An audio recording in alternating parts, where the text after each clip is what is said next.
جو اہل اللہ ہوتے ہیں نا وہ تو دینی نعمتوں کو دیکھ کے بھی ڈرتے ہیں کہ یہ کہیں اللہ کی طرف سے ڈھیل تو نہیں ہے. حضرت مولانا الیاس رحمۃ اللہ علیہ جو تبلیغی جماعت کے بانیوں میں سے تھے, ان کے دل میں بڑی فکر تھی کہ جب انگریز نے بر صغیر پر قبضہ کر لیا تو بہت دیہاتوں میں ارتداد پھیل گیا, مرتد ہونا شروع ہو گئے لوگ. یہ بہت فکر میں رہتے تھے کہ یہ مسلمانوں کو ہو کیا رہا ہے, کلمہ لفظ کلمے کا لفظ پڑھنا نہیں جانتے تھے, یعنی اتنی جہالت پھیل رہی تھی. مدارس ختم کر دیے تھے انگریز نے, سارے تباہ و برباد کر دیا تھا مدرسوں کو. تو یہ بہت فکر, یہ راتوں کو اٹھ کے پریشان, نیند اڑ جاتی تھی ان کی کہ بھئی کیا کروں میں. تو بہت کبھی ان کا خیال آتا کہ میں بھی مدرسہ بناؤں.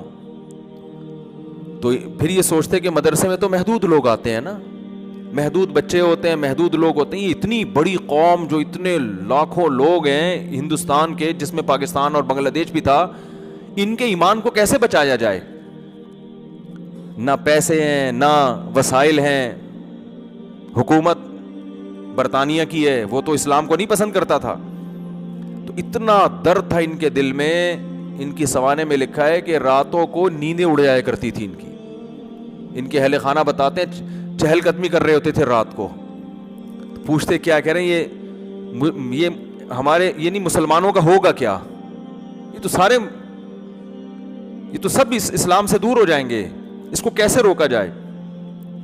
تو اللہ نے ان کے ذہن میں یہ ترکیب ڈالی کہ بھائی کوئی الگ سے مدرسہ بنانے کی ضرورت نہیں ہے, کوئی انسٹیٹیوٹ بنانے کی, یہ روایتی طریقے ہیں جو صدیوں سے آ رہے ہیں, چلتے رہیں گے. عوام میں کوئی بہت بڑا کام کرنا چاہیے. اور ان کے ذہن میں یہ بات آئی کہ جس چیز پہ انسان کا جان مال اور وقت لگتا ہے, انسان کے دل میں اسی کی قدر آتی ہے. صحابہ کرام کی جان بھی لگی, مال بھی لگا اور وقت بھی لگا. تو ان کا جان اور مال اور وقت لگاؤ. اور جہادی تحریکیں بھی ناکام ہو چکی تھیں, بہت سے علماء انگریز کے خلاف کھڑے ہوئے. یہ جتنے دیوبند کے علماء ہیں نا, ان میں کوئی ایک بھی ایسا نہیں ہے جس نے انگریز کے خلاف جہاد میں حصہ نہ لیا ہو. یہ انگریزوں, میں نے پرسوں ایک کتاب پڑھی, دی لاسٹ مغل, یہ انگلش میں کتاب ہے, ایک گورے کی, پوری کتاب نہیں, اس کا کچھ حصہ پڑھا. دی لاسٹ مغل, یہ کتاب آپ لوگ ضرور پڑھیں. اس انگریز نے مغلوں کی تاریخ پر ایسی شاندار اور اوتھینٹک کتاب لکھی ہے کہ ہٹو بچوں کر دیا اس نے. کیونکہ اس نے جب کوئی واقعات بیان کیے نا مغل حکومت کے خاتمے کے, تو اس واقعات میں اس نے اس زمانے کے اخباروں کے ٹکڑے بھی پیش کیے ہیں, ان کی تصویریں لے کے. یعنی کتنی ایک مستند کتاب لکھی نا اس نے اس کتاب میں ایک بات لکھی ہے, وہ میں نے اسکرین شاٹ بھی لیا ہوا ہے اس کا اپنے موبائل میں, کبھی موقع ملا تو آپ کو دکھاؤں گا انشاءاللہ. کہ انگریز جب بر صغیر میں آیا تو جو مسلمان حکمران تھے نا, جو مغل بادشاہوں کے جو شہزادے اور شعراء, یہ لوگ پوری رات مشاعرہ کرتے, اور جب فجر کی اذان ہوتی تو یہ سونے کے لیے جا رہے ہوتے تھے. رات بھر کیا چل رہا ہوتا تھا ان کا, یہ فیوچر کی پلاننگ ہو رہی تھی ان کی. رات بھر شعر و شاعری کے پروگرام چلتے, مرزا غالب بھی تشریف فرما ہوتے اس میں, ساری رات شاعری چلتی, اور حکمران صبح سونے کے لیے کہاں جا رہے ہوتے, پھر شہزادے اور یہ جتنے بڑے لوگ ہیں نا, یہ سب سونے کے لیے جا رہے ہوتے تھے. اور انگریز صبح 4 بجے اذان سے پہلے اٹھ کے ایکسرسائز کر رہا ہوتا تھا. نہیں آ رہی بات, میرا خیال ہے. اب آپ مجھے بتاؤ, ایک قوم ساری رات شاعری سنتی ہو, یا پب جی کھیلتی ہو, یا ڈرامے دیکھتی ہو. اب ڈرامے آ گئے, پب جی آ گیا, اب شاعری ختم ہو گئی. شاعری میں تو پھر بھی فائدہ تھا, کم از کم اردو ادب میں تو مہارت ہوتی نا. پب جی میں تو وہ بھی فائدہ نہیں ہے, وہ بھی نہیں ہے. تو ایک قوم جو رات 4-4, 5-5, 6-6 بجے سو رہی ہو, اور دوسری قوم جو 4 بجے اٹھ کے ورزش کر رہی ہو, تو فیوچر کس کے ہاتھ میں آئے گا بتاؤ؟ جو رات بھر شاعری سن کے, ڈرامے دیکھ کے, فلمیں دیکھ کے, پب جی کھیل کے سونے والی قوم ہے, یا وہ جو صبح 4 بجے اٹھ کے اپنے دن کا آغاز شروع انگریز یہ کر رہا تھا. اور خدا کا قانون ہے, جو محنت کرتا ہے اللہ اسے عطا فرماتے ہیں. بغیر محنت کے نہیں ملتا. اگر بغیر محنت کے ملتا نا تو نبی صلی اللہ علیہ وسلم بدر میں تھوڑی آگے لڑتے. اپنے صحابہ کو یہ تھوڑی کہتے کہ قوت اختیار کرو اور اپنے جسموں کو مضبوط بناؤ, یہ تھوڑی کہتے. آج ہمارے ہاں دیندار لوگ چاہتے ہیں کہ ہم نیک بن کے سارا پروٹوکول حاصل کر لیں. تو صرف نیک بننا کافی نہیں ہے, بلکہ نیک بننے کا حصہ ہے. میں ابھی دوبارہ خانقاہ انشاءاللہ کروا رہا ہوں. ابھی آپ پہلے میں نے ایک ڈیجیٹل خانقاہ 3 دن کی بنائی تھی نا, میں نے ایک 3 دن کی خانقاہ بنائی تھی. ایک تو یہ میں لاؤڈ اسپیکر سے بہت تنگ آیا ہوا ہوں یار, اس کو میں اوپر کرنا پڑتا ہے, نیچے گر جاتا ہے تو آواز ہی نہیں آتی, اوپر کرو تو پھر یہ نیچے چلا جاتا ہے. سارا بیان میرا اسی میں لگ رہا ہے. اس کو سیٹنگ کر لو یار, وہ کدھر چلے گئے؟ ہاں پتہ نہیں کہاں چلے گئے رفیع بھائی. تو اب میں یوں کرتا ہوں تو یہ پھر نیچے چلا جاتا ہے, نیچے جاتا تو آواز ختم ہو جاتی ہے, پھر اوپر لے کر آؤ تو پورا بیان زیادہ دماغ ادھر کے بجائے جو ہے نا بولنے کے بجائے سارا اسی میں لگا ہوا ہے. اچھا اب دیکھو, تو ڈیجیٹل خانقاہ ایک تو خانقاہ ہوتی ہے جو بزرگوں کی خانقاہ ہوتی ہے, اس میں لوگ بڑے بنتے ہیں, اس میں کوئی شبہ نہیں ہے.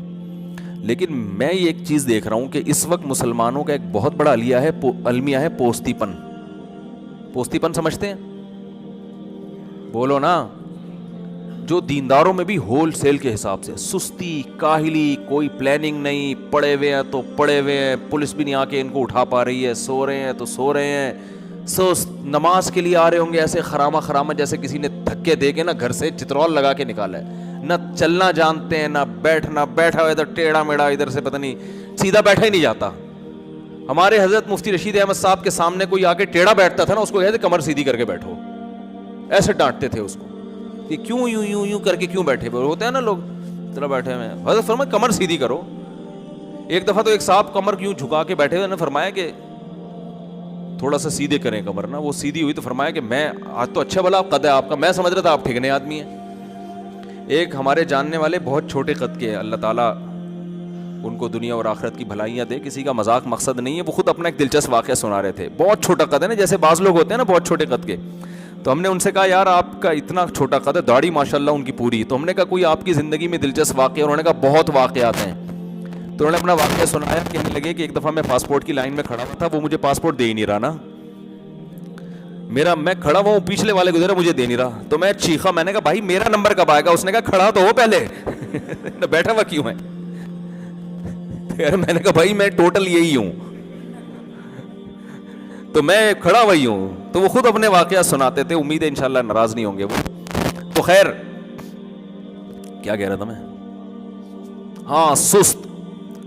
تو میں نے 3 دن کی نا خانقاہ, اس خانقاہ میں یہ تھا ان کمبخت مریدوں کو بھگاؤ.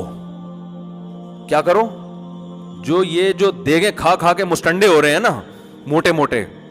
اب تبلیغ میں بھی جو بڑے اکابر ہیں, بزرگ ہیں, ان کے ساتھ کوئی وقت لگائے تو پھر تو ٹائٹ ہے. کوئی ہم جیسوں کے ساتھ ہی وقت لگا لے تو وہ اور سست ہو جاتا ہے. حقیقت بتا رہا ہوں آپ. تبلیغ میں 3 باتیں سکھائی جاتی ہیں, کم کھانا, کم سونا اور کم باتیں کرنا. اور اب پتہ ہے کیا, یعنی میں اپنے جیسے نالائقوں کی بات کر رہا ہوں, کام کھانا, کام سونا اور کام باتیں کرنا. تو اور سست, ہر جگہ سستی ہے.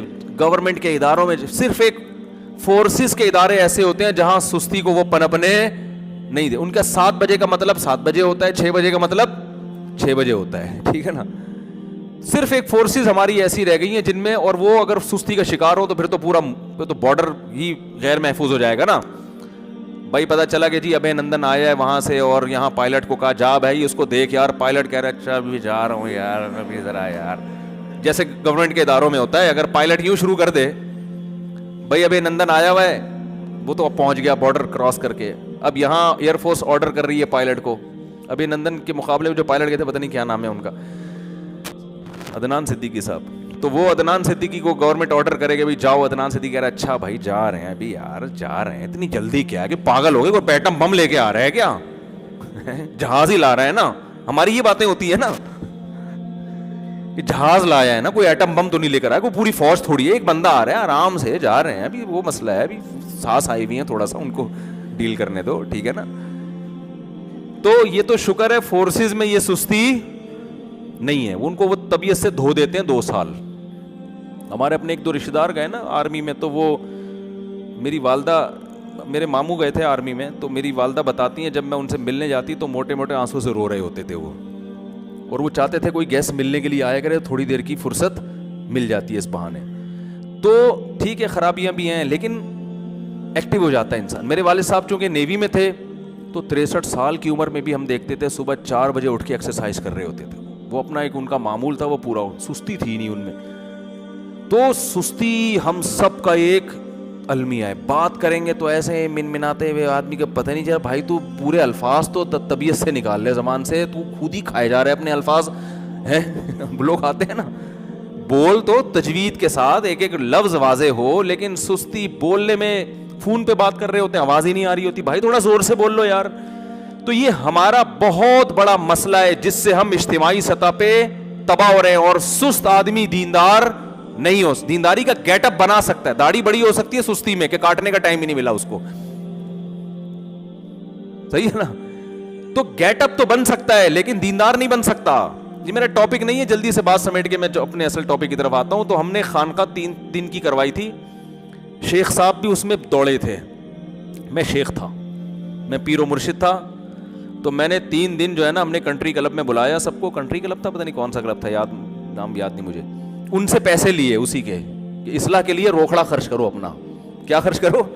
روکڑا. فری پھوکڑ کا لنگر نہیں ملے گا یہاں پہ تمہیں, روکڑا خرچ کرو, تمہارے خرچے پہ ہم تمہیں ہوٹل میں کرایہ لے کے, حالانکہ ہم کر سکتے تھے, ہمارے پاس ذرائع وسائل ہو جاتے ہیں الحمدللہ, لیکن ہم نے کہا نہیں, فری پھوکٹ والی اصلاح یہ اصلاح ہوتی نہیں ہے. اس میں تو آ جائیں گے لوگ, چلو آدھا کراچی آ جائے گا یار, چلو بھاگ لیں گے 4 بجے, فری میں مل رہا ہے نا, تھوڑی آپ کے خرچے پہ آپ کی اصلاح ہوگی. تو اس میں پھر ان کو 4 بجے بھگاتا تھا. تو ہو سکتا ہے کوئی کہتا ہے یہ کون سی اصلاح, یہ کون سی آخرت کی محبت پیدا ہو رہی ہے یار, قبر کا عذاب بتاؤ, میدان حشر کی سختیاں بتاؤ, یہ ہوتی ہے اصلاح, یہ کیا 4 بجے اٹھ کے بھگا رہے ہو. تو میں ان کو پہلے بتا دیا تھا کہ یہاں اس وقت 3 دن میں آپ کا پیر ہوں, اور پیر کا مطلب یہ ہوتا ہے جو وہ کہہ رہا ہے اس پہ آپ نے عمل کرنا ہے. تو بھگایا ہم نے 3 دن ان کو. تو لیکن اب سوچ رہا ہوں 3 دن سے 40 دن کا ہونا چاہیے, اس میں میری اپنی بھی اصلاح ہوگی نا, ہم بھی تو بھاگیں گے 4 بجے اٹھ کے. بردر ان لا یا برادر نسبتی, فارسی میں کہہ لو یا انگلش میں کہہ لو. تو نبی صلی اللہ علیہ وسلم نے فرمایا سب سے زیادہ لائق احترام وہ ہے جس کی بیٹی یا بہن تمہارے نکاح میں, یعنی تم اس کو بہت عزت دو اس بیس پر کہ اس کی بہن تمہارے نکاح میں ہے. تو جب مجھے یہ حکم دیا جا رہا ہے کہ جس کی بہن یا بیٹی میرے نکاح میں میں اس کو عزت دوں, تو کیا نبی عزت نہیں دیں گے جو یہ ہمیں یہ نصیحت کر رہے ہیں بھائی؟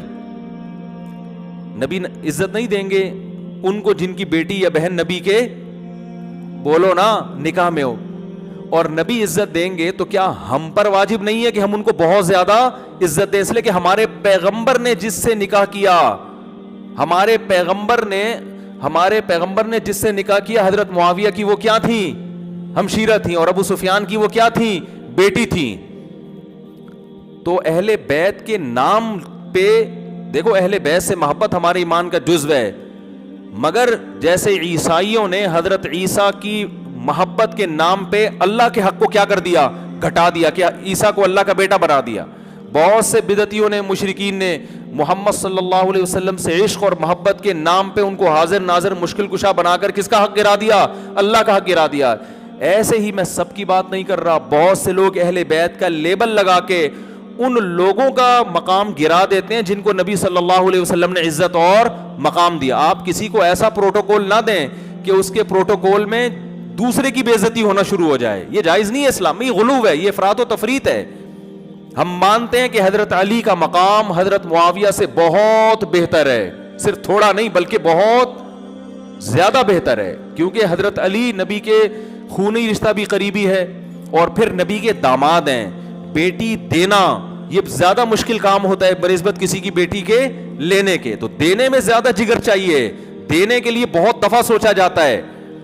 تو اس لیے نبی صلی اللہ علیہ وسلم نے جو عزت حضرت علی کو دی اتنی حضرت معاویہ کو نہیں دی, لیکن اس کا یہ مطلب نہیں ہے کہ حضرت معاویہ قابل عزت نہیں تھے. حضرت علی کا مقام بہت اونچا ہے, مگر حضرت معاویہ کا مقام بھی کم نہیں ہے, نہ حضرت ابو سفیان کا مقام کم ہے. تو میں بات کر رہا تھا صحبت کی. تو صحابی رسول کو یہ پروٹوکول کیوں ملا؟ اس لیے کہ انہوں نے پیغمبر صلی اللہ علیہ وسلم کی صحبت اٹھائی. تو مجھے اگر کہیں موقع ملے کسی بزرگ کی زیارت کا, میں کوئی بہت نیک آدمی نہیں ہوں, نہ کوئی بہت بڑا فنٹر ہوں, نہ میں دعویٰ کرتا ہوں میں بہت بزرگوں کی عقیدت ہے, ٹوٹے پھوٹے جو بھی اللہ کبھی توفیق دے دے تو میں کوشش کرتا ہوں کہ زیارت بولو نا کر لی جائے, کہ شاید قیامت کے دن کام آ جائے. تھوڑی بہت کوشش کر لیتا ہوں کہ شاید تھوڑی سی اس عقیدت کو اللہ تعالیٰ قیامت کے دن بڑا بنا دے. تو میں گیا وہاں, کچھ تبلیغ کے اکابر تھے, ملاقات کا موقع مل گیا. تو میں جب ان کے پاس گیا تو بات جو کر رہا تھا وہ تو کھوپڑی سے نکلی گئی ہے. یہ واقعہ میں سنا کیوں رہا تھا, تو سارا صحبت پہ آ گیا. یہ واقعہ کیوں سنا رہا تھا میں؟ ہاں وہ جو اب شکر ہے آ گیا دماغ میں. جب بھی دماغ کو کھوپڑی کا ہونا تو وہ ایک دم ایکٹیو ہو جاتا ہے. یہ میں نے تجربہ کر کے دیکھا. دماغ بولو گے کھوپڑی بولو گے نا, ایک دم دماغ کی کھوپڑی گھوم جاتی ہے پھر. ٹھیک ہے نا, بھولی ہوئی باتیں یاد آتی ہیں. کھوپڑی کا لفظ میں اٹریکشن بہت ہے. تو میں جب ادھر گیا نا تو وہاں ایک دو بزرگوں سے زیارت ہوئی. تو وہاں ہم جب بیٹھے نا کھانا کھانے کے لیے, میں اخلاص بتا رہا ہوں کہ حضرت مولانا الیاس رحمۃ اللہ علیہ کا جو سینے کا درد تھا نا وہ کیسے منتقل ہوا ہے. حالانکہ نہ کوئی اسباب تھے نہ کوئی وسائل تھے, بل لوگوں کے جا کے منتیں کرتے تھے, کچھ وقت لگاؤ, اپنی جان اپنا مال اپنا وقت خرچ کرو. اس کی برکتیں دیکھیں کیسے ارب پتی کروڑ پتی لوگ جماعت میں نکلے, سارے کام آٹومیٹک ہو رہے ہیں. ڈاکٹر بھی بیٹھے ہوئے ہیں, کوئی فیس نہیں. ٹھیک ہے نا, ہوٹل کھلے ہوئے ہیں, کوئی پروفٹ نہیں ہے, سب فی سبیل اللہ, ہر آدمی فی سبیل اللہ. تو میں جب وہاں گیا تو ایک وہاں کوئی پرانے تھے, انہوں نے مجھے کھانا دیگ پہ بیٹھے ہوئے تھے, وہ دیگیں کھلا رہے تھے نا. ہم بھی گھننے بن کے بیٹھ گئے وہاں پہ, ہمیں بھی خیر کھلایا انہوں نے. پھر پھوڑ کا کون چھوڑتا ہے بھائی. تو میں نے کہا یار یہ دیگ پہ کون بیٹھا ہوا ہے؟ تو انہوں نے بتایا یہ کتنی فیکٹریوں کے مالک ہیں, یہ کتنے کروڑ پتی آدمی ہیں, اور دیکھو کیسے اپنے آپ کو کیا کر دیا. مجھے تو کوئی دیگ پہ بٹھایا میں تو کم از کم نہیں بیٹھوں گا, میں کھا لوں گا. یہ دیگ پہ مجھے کوئی تصویر کھینچ کے ڈال دے گا, مفتی صاحب کا بزنس ہے, کس کا؟ دیگوں کا. عجیب سا لگ رہا ہوتا ہے نا آدمی. میں بکری کے ساتھ تصویر کھنچوانے کے لیے تیار ہوں, بریانی یا قورمے کی دیگ کے ساتھ مجھے تصویر کھنچواتے ہوئے بڑی شرم آتی ہے, کیونکہ ایسا لگے گا ان کا کیا ہے, یہ دیگوں کا کام کر رہے ہیں. ہمیں تو بڑی شرم آتی ہے, ہم تو نہیں بیٹھ سکتے, لیکن ان کا جگر ہے کہ نہیں ہے. دیکھو ایک کوئی دیگ کو کسی کا بزنس ہے وہ تو بیٹھ جائے گا نا, لیکن اگر کسی کا بزنس بہت اونچے لیول کا ہو اس کو دیگ پہ بیٹھتے ہوئے شرم آئے گی. وہ تو کہے گا میں دیگ کا آرڈر تو کر دوں گا لیکن میں دیگوں میں کھانا بانٹوں گا نہیں, اتنی نہیں ہو رہی. ہاں بس آرڈر, جیسے ہم بھی کبھی کبھار کسی کو کھلانا ہوتا ہے دیگ کا آرڈر کر دیا, بھائی ادھر ہی بانٹ بوٹ کے آ جاؤ. دیگ پہ بیٹھتے ہوئے انسان کو شرم آتی ہے. میں نے دیکھا یار دیگ پہ بیٹھ کے کیا کر رہے ہیں, اور ایک نہیں ہے لاکھ ہزاروں لوگ تبلیغ میں جڑے ہوئے ہیں, ان کی کروڑوں روپے کی آمدن ہے, درجنوں فیکٹری ہیں, ایسا اپنے آپ کو مٹی میں ملایا ہوا ہے, خاک میں ملایا ہوا ہے. غریب سے غریب آدمی کے پاؤں پکڑ پکڑ کے اس کو اللہ کی راہ میں نکال رہے ہیں, جس سے کوئی لینا دینا نہیں ہے. تو جب یہ میں اصل بتا رہا تھا, کام جب شروع ہوا نا تبلیغ کا تو بہت پھیلنا شروع ہو گیا. حضرت مفتی محمد شفیع صاحب رحمۃ اللہ علیہ ایک دفعہ گئے حضرت مولانا الیاس رحمۃ اللہ علیہ کی عیادت کے لیے, بیمار ہو گئے تھے. تو حضرت مولانا الیاس رحمۃ اللہ علیہ نے فرمایا, جو میں اصل استدراج سمجھانا چاہ رہا تھا کہ بے دین میں اور دینداروں میں کیا فرق ہوتا ہے, کہ بے دین آدمی کو گناہ کر رہا ہے, عیاشی کر رہا ہے, اور اس کو نعمتیں مل رہی ہیں تو سمجھتا ہے کہ کیا یہ سب صحیح ہو رہا ہے بھائی. اور جو اہل اللہ ہوتے ہیں وہ تقوی اختیار کرتے ہیں اور ان کو عیاشی نہیں بلکہ ان کے دین کے کام میں برکت ہو رہی ہے, تو وہ سمجھ رہے ہوتے ہیں شاید اللہ کی طرف سے ڈھیل نہ ہو کہیں, ایسا نہ ہو اللہ ناراض ہو اور اللہ نے کہا چلو ابھی کام کو پھیلنے دیتا ہوں. تو حضرت مولانا الیاس رحمۃ اللہ علیہ بیمار تھے. حضرت مفتی محمد شفیع صاحب رحمہ اللہ تعالیٰ نے ان کے پاس گئے تو حضرت مولانا الیاس رحمۃ اللہ نے فرمایا کہ تبلیغ کا کام اتنا پھیلتا جا رہا ہے, مجھے ڈر ہے کہ یہ اللہ کی طرف سے ڈھیل نہ ہو.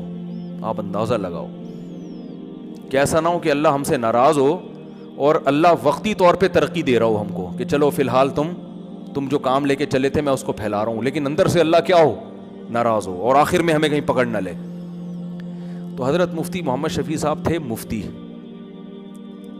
حقیقی مفتی. ایسے نہیں کہ آج پتھر اٹھاؤ تو کیا نکلتا ہے, ہر پاگل سے پاگل کیا بنا ہوا ہے, مفتی بنا ہوا ہے. اتنا سستا لفظ ہو گیا ہے نا کہ میں کہتا ہوں کسی کو کچھ نہیں آتا تو مفتی لگا دو اس کے نام کے ساتھ. جن چڑیل بھوت بھگانے والے بھی کیا ہیں, مفتی. استخارے نکال کے لوگوں کو الو بنانے والے بھی کیا ہیں. آج مجھے کسی نے بتایا امریکہ میں ایک صاحب استخارہ نکال کے بتا رہے ہیں اور کہ یہ کر لو یہ نہیں کر لو. میں نے, اور وہ مفتی بھی ہیں, میں نے کہا جیسے دن اور رات جمع نہیں ہو سکتے نا, مفتی اور استخارہ جمع. مفتی کو سب سے پہلے پتہ ہوتا ہے کہ استخارے میں کچھ نکل ہی نہیں سکتا, تو کہاں سے نکال کے پبلک کو بتا رہا ہے, یہ نہ کوئی سگنل نہ کوئی اشارہ. تو وہ جو تھے حضرت مفتی شفیع صاحب رحمۃ اللہ علیہ واقعی مفتی تھے. تو انہوں نے فرمایا کہ یہ استدراج نہیں ہے, استدراج بولو نہیں ہے, یہ ڈھیل نہیں ہے, آپ تسلی رکھیں. کہا آپ کو کیسے پتہ چل گیا ڈھیل نہیں ہے؟ کہا اگر یہ اللہ کی طرف سے ڈھیل ہوتی نا تو آپ کو یہ خوف نہ ہوتا کہ یہ ڈھیل تو نہیں ہے. خاندانی جواب دیا کہ نہیں دیا؟ کیونکہ جب ڈھیل ہوتی ہے تو اس میں انسان یہ سمجھتا ہے کہ یہ نعمتوں کی بارش ہو رہی ہے مجھ پر, وہ تو اترانے لگتا ہے. جس کو یہ خوف ہے کہ بھئی آزمائش نہ ہو, یہ خوف اس کی علامت ہے کہ یہ ڈھیل نہیں ہے, یہ اللہ کی طرف سے برکت ہے, کام کی مقبولیت ہے.